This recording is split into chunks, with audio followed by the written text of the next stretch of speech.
It looks like we're live. We are live. Wow. Shit. First stream after the Super Bowl. We're live. We are live with it. Aaron, it's nice to see you again, buddy. How you doing, man? Oh, I'm doing great. I actually was defending the Seahawks in the Super Bowl because everyone kept saying, "Oh, it's a terrible Super Bowl, terrible Super Bowl." I was like, "What? Like, what were you born like 2000? You wound up like a 45 to 40 game? Like, no, it was a good defensive game." So I'm doing good, but our guest is doing even better. I Absolutely. I had to Absolutely. defend. I feel like I had to defend it too, in a sense of like, you have a defense all year that has been dominant, and you seen what it was like, the shootout with the Rams, and you come in to this top two offense, and you want to see what this defense could do, and on the biggest stage, they did what they did, and everyone's like, oh, it's a snooze fest and everything. I was like, well, if the offense scores a bunch of points, the defense doesn't show up. If the defense shows up, it's a snooze fest. Like where do you guys want to go here? Either way, we're complaining. Yeah, you weren't gonna make everyone happy. I'm in the same boat as you guys, where I kind of had to defend myself, and I'm like, I'm not even a Seahawks fan. Like, why do I got to defend this team? And it's like I actually enjoyed watching it, not just because New England got the snot beat out of them, obviously, but I think for me, I've really come to enjoy watching the Seahawks because they're just a very physical team, and we're definitely going to talk about it a lot on this stream, but I, Doug, let's start here, man. I mean, you can see the stats right there. Sam Darnold, 19 to 38, 202 passing yards, one touchdown. Kenneth Walker, 27 carries, 135 yards, Super Bowl MVP, and rightfully so. Cooper Kupp, 61 yards off of six receptions. That defense, though, for Seattle, my goodness. It only says 6 sacks and 8 tackles for loss and 2 interceptions. I don't know about y'all, but it felt like they had like a dozen sacks out there. I mean, my goodness. Doug, carry it away, man. I mean, what were your takeaways from this game, dude? Because I couldn't believe what I was seeing from that defense on Sunday against that New England Patriots team who Hollywood Ray really loves, especially when they win. Yeah, I'll just I'll piggyback on and talk on the defense first. It's like going into the game, even the defense was talking about it, even Witherspoon was talking about it, how they knew that this offensive line was going to be the weakness for the Patriots. And coming into this game, they were averaging 5 sacks per game, and pretty much the whole line is giving up 11% pressures. You have Will Campbell, who gave up 4 sacks in 3 games on 17% pressure rate. Morgan Moses, 4 sacks. Jared Wilson, a sack. Everyone was an issue and a liability. And this is what Seattle fed off of. They can comfortably not crowd the box.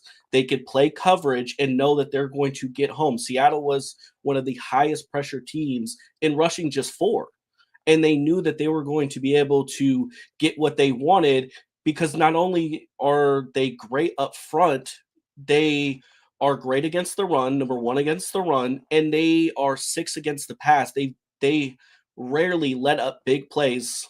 Unless you were the Rams, you weren't getting big plays on Seattle this year.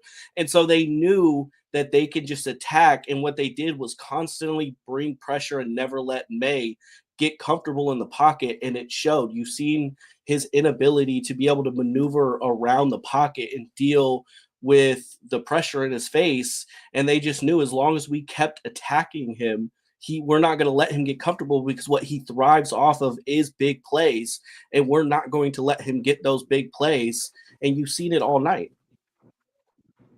Yeah, Yeah, I mean exactly. it's And my yeah, my big takeaway was the front seven. Now, I mean, the Patriots had a franchise record in the playoffs, 21 sacks, but it's just like the run game for the Patriots. Like my thing was, I thought they're gonna have a two-back system, like jet sweep. Josh was gonna do like Ramon Stevenson. He was gonna just do some jet sweeps, like Trayvon Henderson. I thought he was gonna go in between the tackles, but no. I think Ramondre had like 37 yards of like rushing, and I was like, I couldn't believe they abandoned the run game that much. Like that's how scary that front seven was. It was insane. Yeah, I completely agree with the both of you guys. I thought the front seven was just completely dominating. I mean, that Patriots offensive line. I mean, Will Campbell, I mean, he's a rookie, don't get me wrong, but Aaron, I mean, I know Doug, he's not going to maybe be too familiar with this player. And I'm not saying they're the same, but Will Campbell gave me Evan Neal vibes out there. Just looked completely lost. Yes, if I'm a Patriots fan, like if I was Hollywood Ray, I'm not gonna lie, I probably would have broken my fucking TV. He might have lost my minds because I'm saying to myself, I'm just like, dude, like, can you pick up a stunt? Can we do something here? Like, you're getting your quarterback killed. Like, and you got to give credit to Mike McDonald, man. I mean, he is. Let's call a spade a spade. He is a genius. He is an absolute genius. He exploited their offense. I mean, their offense. I can't think of a Super Bowl, at least off the top of my head right now, where we saw an offense so stagnant for 4.5 quarters. I know we're going to talk about the Patriots here in a second, but it feels like 200 of those Drake May yards came within like the last, 8-9 minutes of the game. Like, yeah, absolutely. It wasn't even close. It wasn't close. Yeah. And like you guys said, they did that with 4 guys rushing. That's insane. Like, my goodness, man. They ran some blitz. Witherspoon was all over the place in this game, whether he got home or not. He was constantly in the face of May, and you've seen, if you could even see the clip of Julian Love calling out May. He was like, "Oh, he's a typical rookie quarterback. He's looking and making sure he's getting the pass there before he throws the ball instead of anticipating the ball." And you've seen Kobe Bryant almost had 2 picks. Julian Love dropped 1, and then he finally got 1. You were seeing that they were just all over this offense. And, when you come into this game, you're looking at a defense that is number 1 against the run, and you've seen them abandon that early. And so you're going into pass, which is a defense who thrives off of rushing 4 because they can sit back and cover anybody. And you've seen those rookies on the Patriots offensive line just completely get manhandled. You saw Jared Wilson, Riley Mills just took him for a ride, tackled him and the quarterback for a sack. And this is a player who didn't play. He took all this year off recovering from surgery for last year. He didn't play till week 15. That was his first career sack in the Super Bowl. And you've seen just how physical and outmatched the defense and offensive were. Like the Seattle's defense were just moving these guys in the trenches. Yeah, absolutely. And if people kept complaining too, like on the offensive side of the ball, like Sam Darnold had a bad Super Bowl. Do people not remember Big Ben and his first Super Bowl in 2000? It was 2005. His stats were way worse, and they're going to come after Sam Darnold. I mean, I have to eat crow. I didn't think USC quarterbacks could get it done. And I'm not even going to say that the defense carried Sam Darnold because you could see in this playoffs he was electric. He had the throws. They had that poise, that confidence. He didn't see ghosts against the Patriots in this game. So that is clutch. But I also liked how even though Kenneth Walker was basically their only running back, they just kept pounding the ball with them, ground and pound. He's doing the sweeps, going in between the tackles. Like, it took that much pressure off Sam Darnold because, the pass defense was not exactly ranked 31st in the league. They are a good defense. Christian Gonzalez should have had a pick, but he dropped it. But, it just seemed like with how Clint Kubiak, his offense was with Sam Darnold, that offense was just clicking from the get-go. Even though it's 19 for 38, they commanded the time of possession. They knew what they were doing, and they outsmarted Mike Vrabel. Yeah, I think really in the first half, you've seen Darnold, the first couple passes you've seen could have got picked, they're very tight window passes. And you saw it was going to be a defensive battle going forward. You saw the way the Patriots were running stunts to get their linebackers to speed up Darnold, and you could see he was off on some of these throws, and you could see that their offense was starting to sputter. And I really liked the way that Kubiak adjusted in the second half, and Darnold played better in the second half. He was like 10 for 14, 150 yards and a touchdown in the second half. Very much more efficient and getting him to his spot. But it was a lot of Darnold making the right plays, but also his maneuver ability in the pocket was something you could see the difference between the veteran and Darnold and May, because May was taking these sacks versus, you see Darnold stepping up, getting out. You even saw him run for a first down, something you don't see him do all the time, but he has that ability. You just saw him be able to be poised in that pocket and not, see ghosts, is what everyone was saying. You were seeing him be able to do that, and it was a lot of testament to what Clint was able to do in his halftime adjustments to go with a more run heavy offense with quick passing. Because anytime they were trying to get anything down the field, you've seen in the bomb to Shaheed, where Gonzo was able to make up and get that play, where there could have been a walk-in touchdown with JSN, but look what Sam had to do just to even get that ball to him. Anything that had to do with these long chunk plays just were not happening for Seattle. So Clint really made a good adjustment going into the second half to really help Darnold come through at the end of this game. Yeah, I completely agree. And I think one thing that really stood out for me with Sam Darnold is that not only did he play a clean game, he played an efficient game. I feel like it's been a while since we've seen Sam Darnold throw an interception or even, have a game where you kind of leave saying, damn, Sam costed us this game. I don't think, going into this game at least, I'm not going to lie, I did put a parlay for Sam Darnold to throw one interception. Obviously that didn't hit. Wow. But it kind of felt like that's what New England. Hey, look, I took the money line on Seattle and I won that one, so I'll take it. But I just feel like it felt like New England was banking on their defense to put pressure on Sam Darnold and force him to make mistakes. And ultimately, you saw Sam Darnold even under pressure, keeping his eyes downfield, making sure that he's going through his progressions. And I mean, yeah, like you mentioned, Doug, early in the game, they were jumping on routes, trying to pick off Sam Darnold, and he was making some, tight throws into some really tight pockets.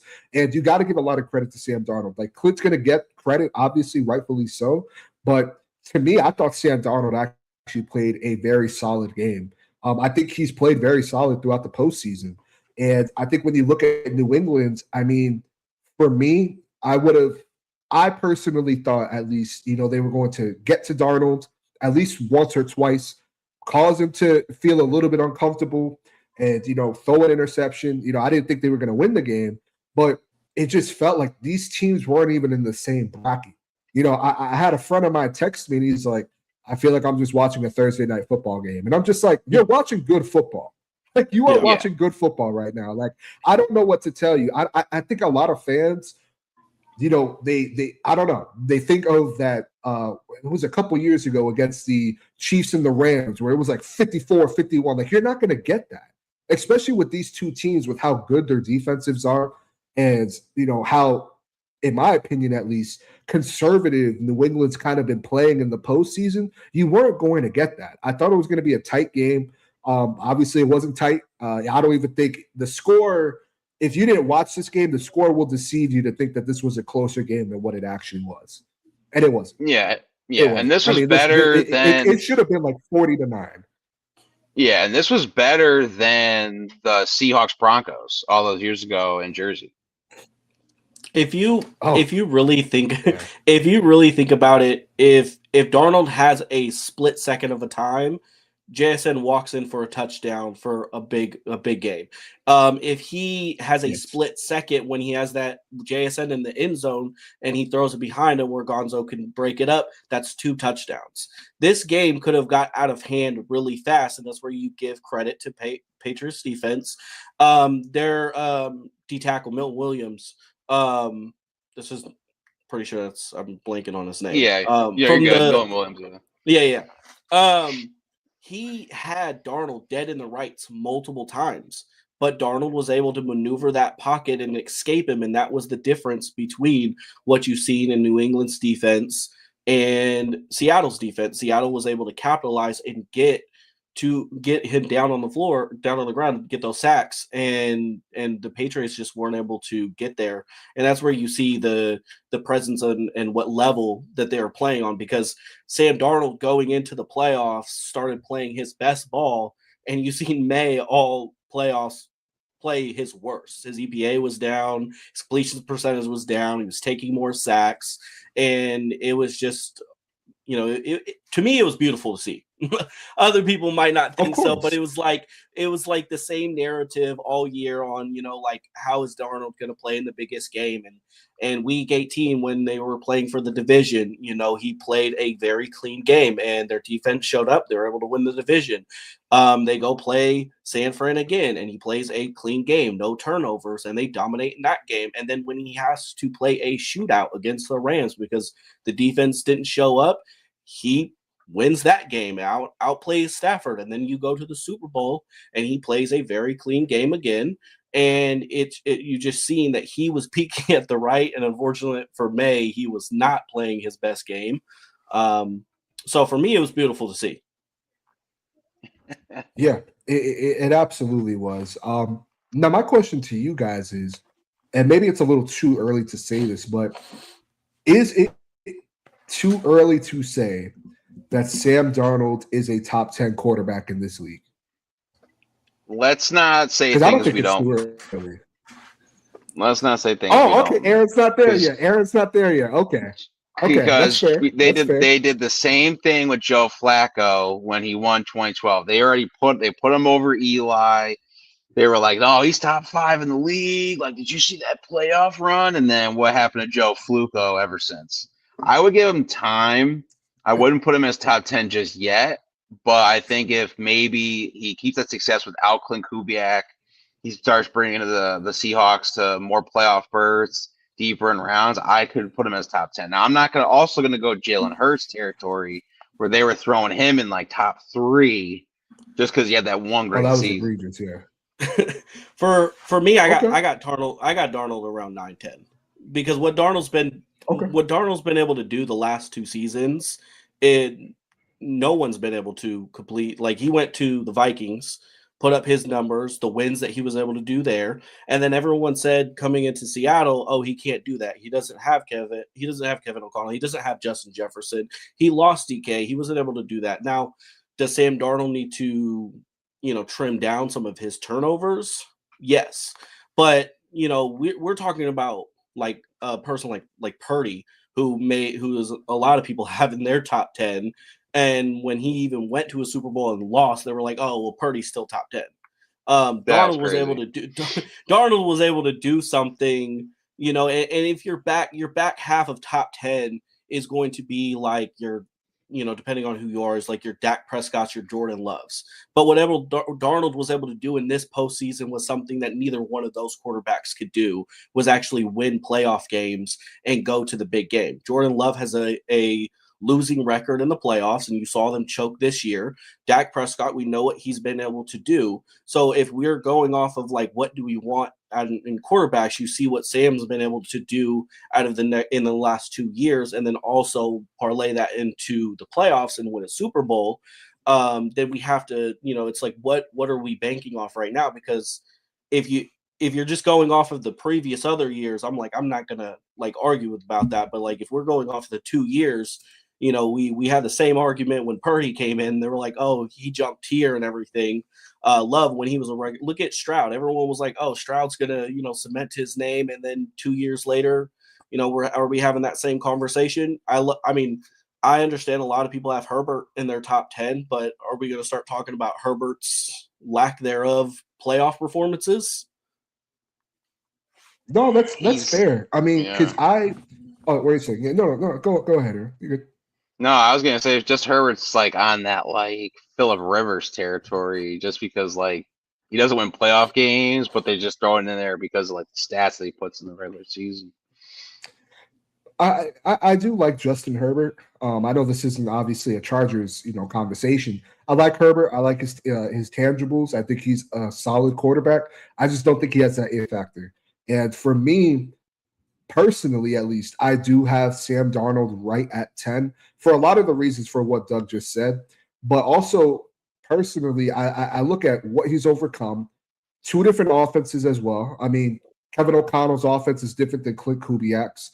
I like JSN. I think Doug and I have had this conversation. If he replicates even something close to what he had this year, I don't think he's going to have this kind of a season again next year. But even if it's like 1,500 yards, I think he goes into that top 3 category. I have him at number 4 in terms of wide receivers, but I think he could get up to number 3. I think him and Puka are interchangeable. But I put Darnold at 10 because, I mean, again, like, look at Sam Darnold just 3 years ago, right, with the 49ers, or we could go back to his time in Carolina. It feels like two different quarterbacks, right? He's playing with more confidence. He's, again, throwing balls into tight windows that he typically wouldn't throw in recent years, and you saw that change in Minnesota. And I think ultimately the Sam Darnold story, if it's shown anything, is that you need not just a good supporting cast around you, sure, but going to the right organization really does help a lot with the development of these quarterbacks. Because I don't think Sam would have this success if he stood in Carolina. I don't think Sam would have this success if he obviously stood with the Jets. But it took, time for him to develop. He's also a young quarterback still. And then, like Doug was saying, you look at the guys like CJ Stroud, who had a very impressive rookie season, but since then, I mean, I don't know if you guys saw that press conference when they got knocked out of the playoffs this year. He's like, this isn't the end for me. Like, I'm going to be better. And it's like, if you're having that conversation as your third year of like being a quarterback in the NFL, like, that's concerning, and it's like, I love Justin Herbert. I think he's a solid quarterback. I can't trust that he's going to do what Sam Darnold just did, not just this year, but last year. So I do have Sam Darnold at 10. I think that he's, a testament to, honestly, a lot outside of obviously going to the right organization. But I do think that a lot of teams kind of give up on these quarterbacks a little bit too early. And I mean, hey, we'll see how next year goes. But if I'm a Seahawks fan, if I'm Doug, knowing that a lot of these guys are going to be retained and knowing that you guys have, 70 million in cap space this offseason, they're going to be here for a while. Close to 75. For a while. Close to 75. They're going to be here for a while. My thing with Darnold is I had to listen to this whole offseason about the whole change between Geno and Darnold, swapping those two out. And everyone was saying that, Seattle was going to miss Geno because Geno, the last 3 years, had been arguably a top 10 quarterback with what his completion percentage and everything that he's been able to do. And Sam Darnold came in without DK, without Tyler Lockett, with a lesser team, and was able to go further. And a lot of those differences was Seattle was a top team in the red zone, where when we got to the red zone, Darnold was very decisive and could get them to the top. They were top 5 scoring offense. Darnold just came in and he actually played a lot. Me and Christian had this conversation. He played a lot more comfortable in this offense than probably anyone projected. I didn't think that he would be able to come in and play the way he was. And even at the beginning of the year, he was averaging the most yards per play at a quarterback. So it wasn't like he was dinking and dunking. He was letting that thing rip down the field. And it wasn't till they played the Rams and he had that 4 touchdown game when everyone was like, okay, are we going to start going back to Darnold? And he had a couple games where everyone was like, okay, well, what we're going to do is just speed him up. And their defense really, really carried them. And he was able to start coming back into form. So I don't hold anyone against, like the not wanting to put him in top 10, even if they're like, oh, he's like 12 for me. I understand that. He's had two good years. And I understand the bad has been really bad. There's just also, conversations we can have about some of the other people. Like Baker's in a lot of people's top 10s. Baker's also had a lot of struggle years too, and look what he was able. Look what he turned into at the end of this year. We all thought Tampa was going to be one of the top 10 or top teams in NFC. We battled with them. We ended up losing by a field goal to them. And towards the end of the year, it was just like his decision making was a liability. So I do think there would be a strong argument that's going to have to be had next year if Sam Darnold plays well again and everything. But I totally understand anyone's hesitation. Like I do think sometimes you come into a Super Bowl, somebody wins a Super Bowl and everything, and they're like, oh, he's top three. Only three other people have won Super Bowls, and I'm like, all right, let's just calm down, because even when like Hurts won his Super Bowl, everyone was saying this might have been one of the best defensive teams in the league. I'm like, and they weren't even talking about, how like Hurts played. Like I praised Hurts for the Super Bowl that they lost because he outplayed Mahomes. He just had to made a turnover and cost them the game. But other than that, he played well. But like when he won and everyone was like, oh, this, I was like, I don't know. I'm a fan of Hurts, but I'm not going to put him top three just because he won Super Bowl MVP on a Super Bowl that we all know was dominated by their defense. And this was a game where, Darnold played, I'd say Darnold played well. I'm not going to say he played great. He did some very good things in this game, but we all know this was a defensive dominated game. So I understand where this game could leave some things, for people. I mean, the only thing that Sam Darnold can do is that he's won a ring before. Baker, Josh Rosen, Josh Allen, and Lamar. Mr. What If Man, Josh Allen. Aaron, I got to ask you before we talk about the Patriots, as a Giants fan, because we are the two Giants fans on this pod, how happy were you to see Leonard Williams and Julian Love finally get a Super Bowl ring? Didn't really bother me, in all honesty. Like, okay, I know a lot of people, like Giants fans, they complain when other players leave our team, go somewhere better. But we actually just talked about it with Sam Darnold. It's a better situation. Mike McDonald fits with Leonard Williams. I mean, remember, Drew Lock was the backup, and Julian Love. It just worked better over there. It's the same thing with any Giants players that leave. They go to like wherever. There's a reason why they're playing better. It's just the scheme. It's an actual NFL team, whereas we're like the Cleveland Browns. So I was okay with it. I wasn't like, dang, we should have re-signed Julian Love, or we shouldn't have traded Leonard Williams. It's just, hey, you got a ring. There's nothing wrong with that. Yeah, I mean, I'll be honest. It made my heart warm, seeing Julian Love get that interception and just seeing all of Giants Nation on Twitter just, cheering these guys on. I was even wearing green, which I love green. Green is my favorite color. But, like, if the Giants aren't playing in the Super Bowl, I'm not wearing any of the teams that are playing colors. But I said, you know what?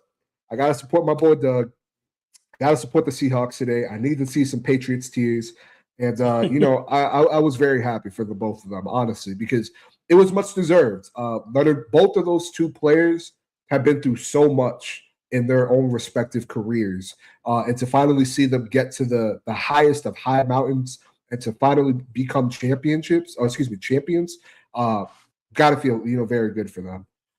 Yeah. But, hey, let's talk about New England. Oh, yeah, continue, Doug. I was going to say, hey, I'm different, because, I'm the Seahawks fan and I was able to receive them. So, obviously I was happy for them, and I just felt like, the stories that they had, the things that they've been through, to watch them go, like when they won, when we won the NFC and we were first seeds, they were in the locker room and talking about, hey, we're finally here, we're finally having a chance. And I remember seeing the quote from John Snyder saying, "You're welcome." Like, this is what we got you guys here for.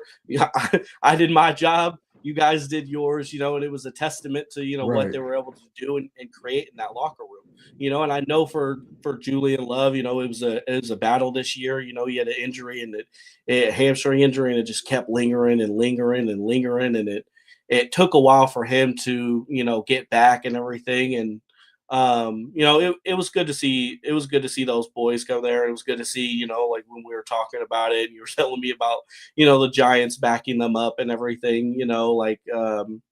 Yeah, it was good to see that. Realized I was muted. Yeah, it definitely was good to see that. And even guys like DeMarcus Lawrence, who he's terrorized my Giants for years, and to see him, speak into fruition, the reality of what was going to happen. Him saying, I know I wasn't going to win a Super Bowl in Dallas. I'm going to win one here, and look what happened. They ended up winning. Yeah, and he So called his shot. I think Aaron, he did, and I love when a player does that. Same with Jamar. He said he was going to do what he did, and he went out and won the Triple Crown. So I love when a player calls a shot and they actually hit on it. I think we're going to get Aaron back in a little bit, but let's talk about New England here. You got Drake May, 27 of 43, 295 yards, 2 touchdowns, 2 interceptions. Ramondre Stevenson, 7 carries for 23 yards, 5 receptions, 40 yards, 1 touchdown. Mac Hollins, 4 receptions, 78 yards, 1 touchdown. And obviously, we know the offensive line gave up 6 sacks. Doug, I feel like there really isn't a ton to say about New England. You can make an argument. I'm not going to say it, but you can make an argument that they are probably the most undeserving team to be in the Super Bowl when you consider not just the easiest schedule, but you consider the teams that they played in the playoffs and the circumstances of obviously not having Bo Nix. You're playing against a Houston Texans team who, if they just had a competent quarterback, they probably beat New England and, advance into, the championship to go against Denver. What were some of your takeaways from New England? Obviously, I know you're a Seahawks fan, but what were some of your takeaways from that? I remember watching the early parts of the game, and I remember Ramondre ripped off a pretty sizable run. He got an 8-yard gain, and a couple plays later, he was able to have success. And it's like we were talking about earlier, they really shied away from the run early. They really tried to say, okay, May, you're gonna be the one to save. Look at the carry, 7 carries. I'm pretty sure Henderson if only matched that. They didn't run the ball a lot. You're talking about they threw the ball for 40 or 43 attempts, which, like I said, somebody should have let them know Seattle does not give up big plays. They gave up 2 chunk plays in this game that happened to be on the same drive, and those were probably May's best throws of the game. As much as Yeah. Seattle fans have give Woolen his crap for letting that touchdown out. They were in substitution. Woolen was playing catch up. He still had his hand in the ball, but that was a great throw and catch by May to Hollins. It was just that was probably May's best work of the day. Other than that, it was just you seen a second year quarterback look like the moment was just a little big, like you see Yeah. the way that he was playing this year, and you've seen him in this moment, look scared scared and nervous, like the moment was big for him. And it for me, like I said, as a Seahawks fan, great to watch, but for them, it was like, I remember coming into this game, and people were like, hey, we don't want to. We don't want to be a little too soft on this team. We don't want to, think we're just coming in here and handling them. May was a runner up, for the MVP for a reason. And when you're playing this game, you're looking at May and you're going, is that really the runner up? Was that the MVP this year? And it's like, are you going to discredit May? You going to credit the defense? Like, how do you want to handle this? Because I do feel like he did play a gauntlet of defenses playing here, playing Denver's defense, playing Houston's defense, playing Seattle defense. Like, you had to play a gauntlet of defenses. But unfortunately, he did not handle that well. And it was if you look at like the games they played this year, like I've gone back and forth, with some Patriots creators and everything, and talking about our lack thereof of good opponents this year. And I was like, well, Seattle beat 6 teams that were in the playoffs. You guys won 2 teams that were above 500. That's Mhm. a pretty easily schedule. And so it left me in a state of like I never really harped into they had the easiest schedule, because if you say, oh, they had the easiest schedule, you can also say, well, why doesn't everyone have the easiest schedule make it to the Super Bowl? They had to be That's there true. for Yeah. a reason. But the difference is like I told people, or well, when I was saying this is Seahawks have the defense that they played, but they have a totally different offense. You play Houston. I don't know what CJ Stroud was doing. He clearly didn't get the memo that those boys over there did not play for his team. And I Stidham, like it was one of those things where you're like, man, if Bo played this game, they win. Stidham kept him in the game. Absolutely. Yeah.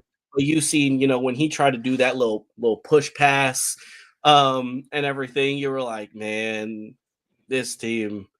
And yeah, back to the game. It was just one of those things where it just looked like you hate to say it, just looked like the lights were too bright. When you were watching this Yeah. offense, you just kept waiting. Like their defense was keeping them in the game. Held Seattle to multiple field goals, and you're just waiting. At some point, this offense is going to wake up, and later in the game, you score a touchdown, and it looks like the momentum, they get a stop. It looks like the momentum's going to head towards New England, and then they throw a pick, and it's just right back to Seattle. And yeah, I can't say it enough. It looked to me like this team was a young team, and Seattle's team just they had veterans, like Cooper, and Ernest, who had been there before, who have won a Super Bowl on both sides of the field. Yeah, I completely agree. And I agree on the statement that it did feel like the lights were a little bit too bright for Drake, man. And listen, I agree with you. I mean, yes, he did play a gauntlet. The Chargers, they had a solid defense. Obviously, the Texans had a solid defense. I mean, you could argue they had one of, if not the best defense overall, next to Denver, who they also played in the NFL this year. And then obviously, they played the Broncos, but they go out and they spend the money that they spent. I believe it was like what, 340 million like last year in the offseason, something like that, on their free agents and acquisitions that they made to help their team. They filled up 40% of their roster through free agency in the draft. Do I think this is a team that will go back necessarily? I don't think, at least for a while. Now with the healthy Mahomes coming back, a healthy Bo Nix coming back. Let's see if the Texans can get their act together. You can make the same argument for the Chargers. They were missing 2 of their bookend tackles. That does a lot, right? We saw Mahomes running for his life just a couple Super Bowls ago against the Tampa Bay Buccaneers, being without his 2 tackles. So, I think this was a lesson for the New England Patriots, and I think Drake May will learn from this game. But like you said, Doug, it did feel like the lights were a little bit too bright. And all I could think of today was that Julian Love quote, him saying he's playing like your typical rookie quarterback. And, these are things, or excuse me, not rookie, young quarterback, should I say. And these are things that he has to learn from. And I think those are the differences between him and Sam Darnold, is that Sam Darnold's had more snaps. He's had more opportunities to see different looks on defenses. He's going up to the line and he's able to. Hello. You want to go play? Daddy. Yeah. What are you talking? I'm talking football. What are you doing? Are you coloring? No, I'm just talking to my mom. Okay, well, why don't you go color? Your mom's calling you. Sorry, I'm in the kitchen trying to Okay. Hello, little one. That's my daughter, guys. Hello. Hey. Back to what you were saying. We got a nice little Seahawks fan. No, I was just saying, to me, that's what felt like the difference is that Sam Darnold, he's seen more snaps, he's played more games, he's more seasoned, if you will, compared to Drake May, who's only in his second year. So, for me personally, I'm not out on Drake May by any stretch of the matter. I think that he's a rising quarterback, but ultimately, between the offensive line struggles, between guys not named Matt Collins, creating separation and getting open. I mean, what really can you say? And then you look at the ground game when Aaron was on the pod, talking about it. I thought personally, they would get Stevenson more involved, especially through the ground game. Same with Henderson as well. And it did not matter what New England threw because it felt like Seattle had all of the answers to stop what New England was doing. And, you got to give a lot of credit to McDonald's. I give credit to Mike Vrabel, who personally I didn't think was, the coach of the year. That's just me personally. I would have either given it to McDonald or I would have given it to Liam Cohen personally. I understand that Vrabel took a team to the Super Bowl, but when you look at obviously what McDonald's done in the last 2 years, you look at the turnaround for Liam Cohen. I just thought that was more impressive than what Mike Vrabel did. And I know if Hollywood Ray is watching, he's probably going to kill me for that. But that's just how I feel. I give him credit, but I don't know, man. I give credit. Better I give credit to Vrabel for what he's been able to do with this team and everything, and I think it is a sign where you could show where a veteran coach can win those games. It's any given Sunday league, and at any point, even if they were outmatched. I mean, look at the first game though. You got to think their first game was against Vegas, and they lost that game. Like they could have kept losing those games. Throughout the year, but they were able to win, because that's what, veteran coaching does. To me, like personally, I felt like what someone like McDonald was able to do, when he came and took this defense over, they were the 25th ranked defense, terrible against the run. By the end of his first year, they were 11th. And this year, they were the best scoring offense, number 1 against the run, number 5th against the pass. And they were just not only a great defense, they were light years better in what they were able to get done and accomplished on the offensive side of the ball, especially with all the turnover. And what Mike was able to do with saying, hey, I'm going to get off this Grubb experiment with Ryan Grubb last year early, get Kubiak in, and Kubiak brought people with him, and they were able to help the run game. They were able to help the offensive line, and all that is a testament to what Mike wanted to do this year. And you saw it time and time again. I mean, you saw, like, you were, if we want to pivot back to the game, like I thought they would run the ball more. I do like Ramondre and Henderson. I like that as a 1-2 punch. I know as for our defense, I know that they are very good against the run. They finished the year, regular and playoff Super Bowl, without giving a 100-yard rusher all year.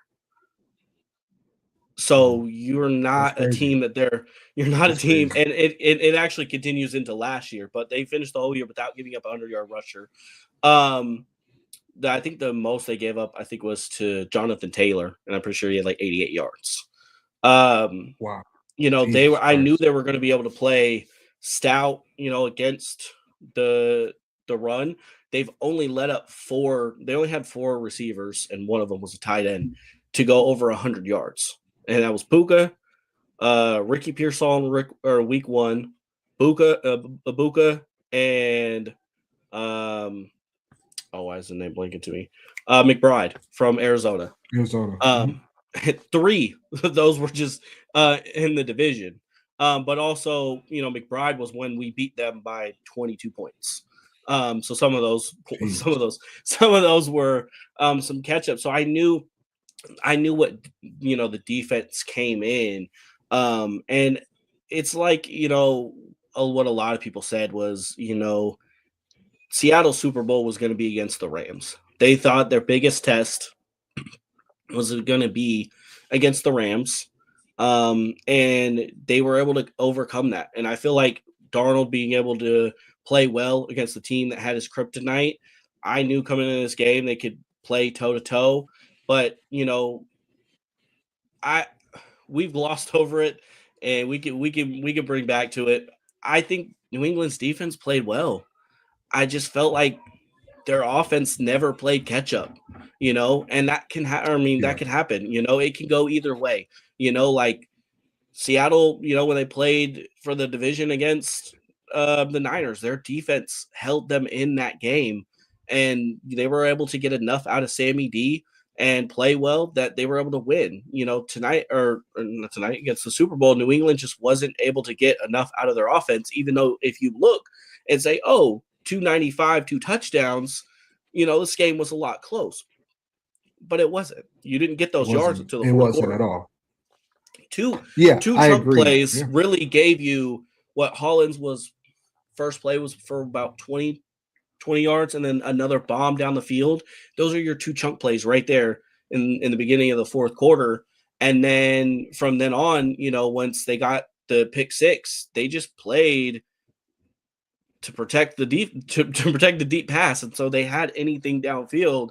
And to me, I should put one right here. I put a have you seen poster right here with Stephon Diggs' face on it, because I just wanted to know what happened to Diggs in this game. The whole leading up to this game was what Gonzo could do against JSN, and I was like, where was Stephon in this game? His best play was towards the fourth quarter when you're down 29-7.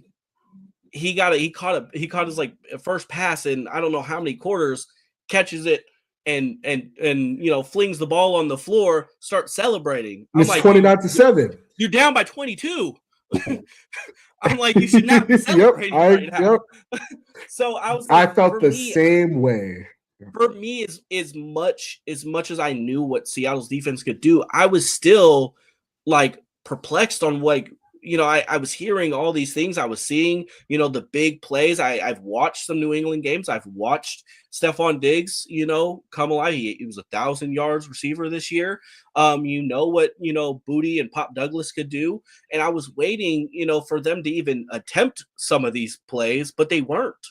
And I like I said, it's one of those things. Do you give the nod to Seattle's defense, or do you say, where was, their offense? Was this a Josh McDaniels thing? The offense that I thought was going to come to play just was not the offense that I saw on the field.